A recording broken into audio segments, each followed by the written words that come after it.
অষ্টম হিজরির জুমাদিউল আওয়াল 629 সনের আগস্ট মাস।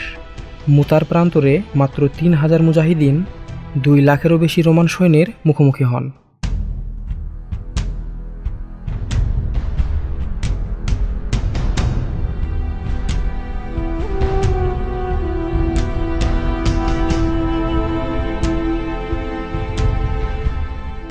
বিশ্বনবী পাক এই যুদ্ধের জন্য জায়েদ বিন হারেসা রাদিয়াল্লাহু আনহুকে প্রথম সালার হিসাবে নিযুক্ত করেন।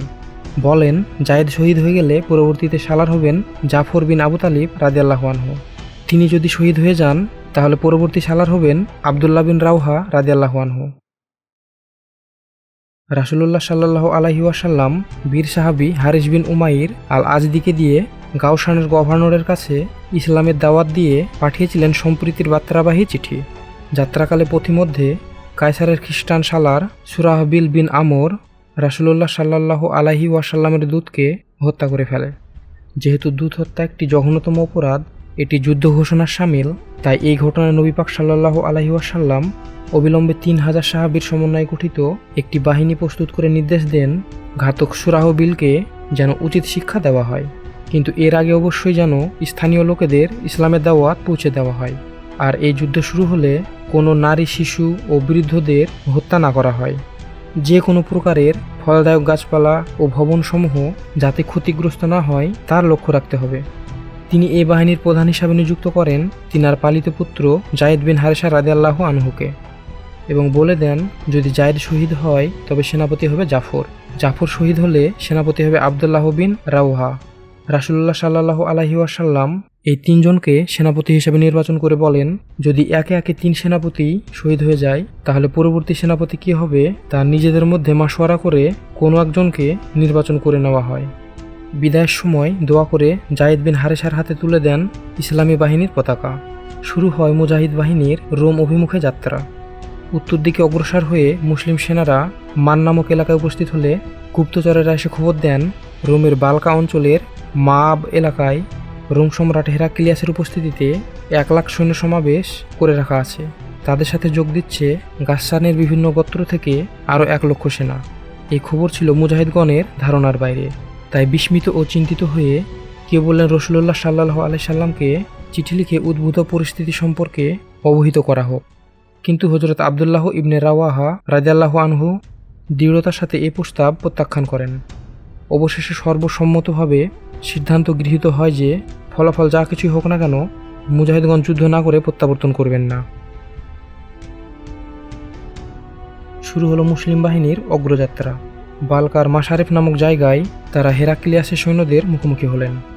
2 লক্ষ সৈন্যর বিপরীতে 3000 সৈন্যর মোকাবিলায় কৌশলগত দিক থেকে স্থানটি অনুপযুক্ত বিবেচিত হওয়ায় জায়েদ বিন হারেসা রাদিয়াল্লাহু আনহু তিনার সৈন্যদের পিছুটান করিয়ে মুতা নামক স্থানে এসে সৈন্য সমাবেশ ঘটান।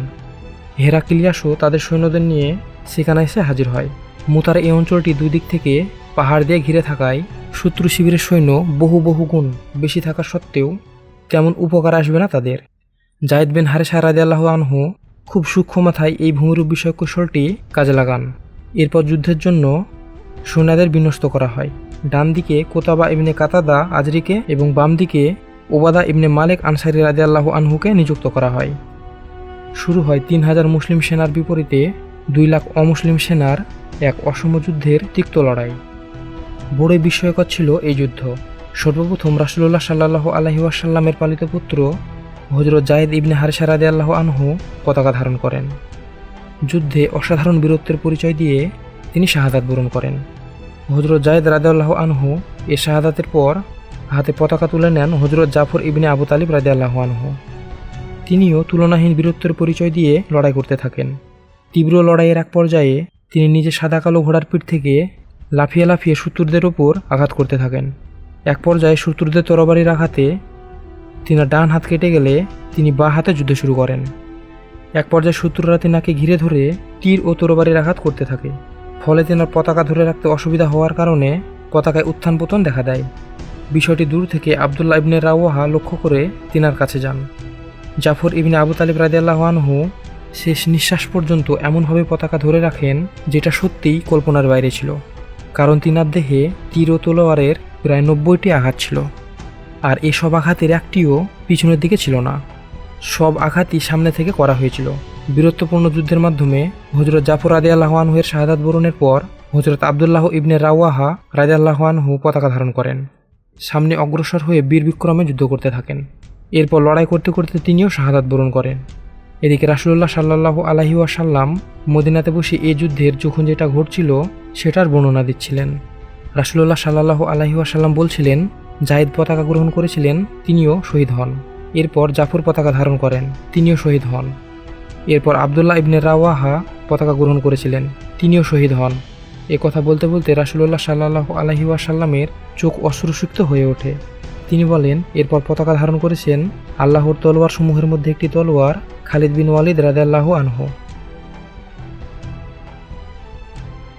হযরত আব্দুল্লাহ ইবনে রাওয়াহা রাদিয়াল্লাহু আনহু শাহাদাতের পর আর কোনো সেনাপতি না থাকায় সাবেত ইবনে আরকাম নামের একজন সাহাবী পতাকা গ্রহণ করে বলেন, হে মুসলমানেরা, তাড়াতাড়ি তোমরা উপযুক্ত একজনকে সেনাপতির দায়িত্ব দাও।